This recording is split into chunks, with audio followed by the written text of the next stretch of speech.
U Bosni i Hercegovini, kao i u svijetu, oduvijek su postojale osobe čiji rodni identitet, to jest rodno izražavanje i lični osjećaj roda i rodnosti, nije u skladu sa pripisanim medicinskim biološkim polom pri rođenju.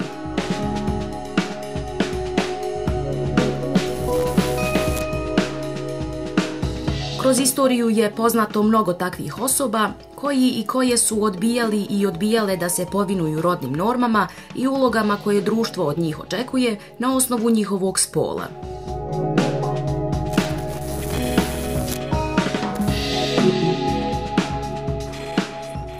Treba znati da od trenutka kada se rodimo, naš tada pripisani spol nas uslovljava da prihvatimo i rodni identitet koji je u skladu sa heteronormativnim matricama. Na primjer, ovo znači da se od bioloških žena očekuje da će prihvatiti rodni identitet koji se pripisuje ženama.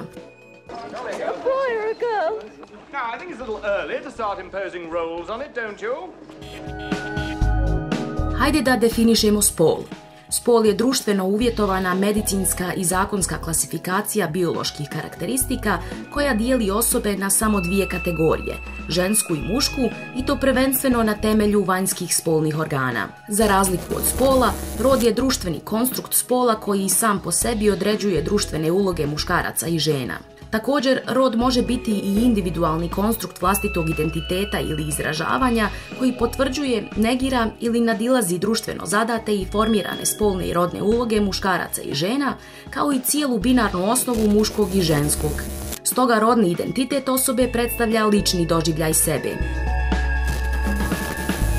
Ipak, postoje osobe čiji je rodni identitet i rodno izražavanje drugačije od tradicionalno društveno definisanih rodnih uloga i normi. Transrodne osobe su rijetko kad bile dobro prihvaćene u društvu.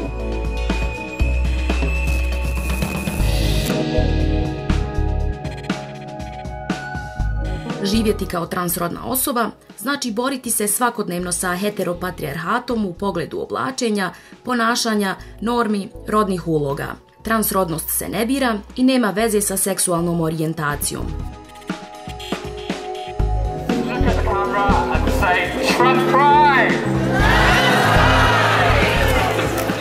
Živjeti kao transrodna osoba je u isto vrijeme oslobađajuće, ali i izazov, jer transrodne osobe, htjele to ili ne, su suočene sa autanjem skoro svaki dan.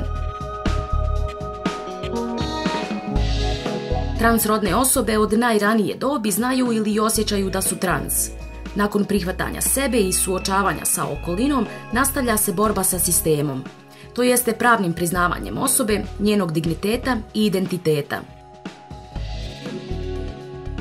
U Bosni i Hercegovini, ukoliko osoba nije prošla tranziciju, koja uključuje hormonsku terapiju i medicinske zahvate, te nakon toga promijenila svoj jedinstveni matični broj, ime i sve dokumente, tada nije priznata, odnosno ne postoji u sistemu Bosne i Hercegovine. Transrodne osobe postaju nevidljive, a samim tim i izolovane i diskriminisane. Kada vaš izgled govori jedno, a dokumenti drugo, na izgled obične aktivnosti postaju jako komplicirane, kao na primjer zaposlenje, upis u školu ili na studij, posjeta ljekaru i tako dalje. U Bosni i Hercegovini ne postoji zakon o rodnom identitetu.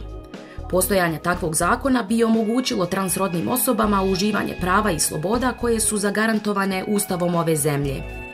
Između ostalog, prepoznavanje transrodnih osoba u pravnom sistemu Bosne i Hercegovine u smislu ostvarivanja prava na samoopredjeljenje ili samoodređenje dovelo bi do smanjenja diskriminacije. Nasilje nad transrodnim osobama bi se moglo kvalifikovati kao zločin iz mržnje, ostvarivanje života u drugom rodnom identitetu bi bilo moguće bez medicinskih intervencija, a to bi u konačnici dovelo do lakšeg pristupa zaposlenju, školovanju, zdravstvenoj zaštiti i drugim uslugama. Da je ove zakone moguće donijeti i uspješno sprovoditi u praksi, potvrđuje i nekoliko evropskih država koje imaju zakone o rodnom identitetu i koji regulišu procedure promjene dokumenata, medicinske i pravne procedure. Ovi zakoni se sprovode u Belgiji, Njemačkoj, Lihtenštajnu, Norveškoj, Irskoj, Portugalu i Španiji. Na Malti se implementira jedan od najprogresivnijih zakona o rodnom identitetu, prema kojem osobe imaju pravo živjeti u drugom rodnom identitetu bez državne ili medicinske intervencije.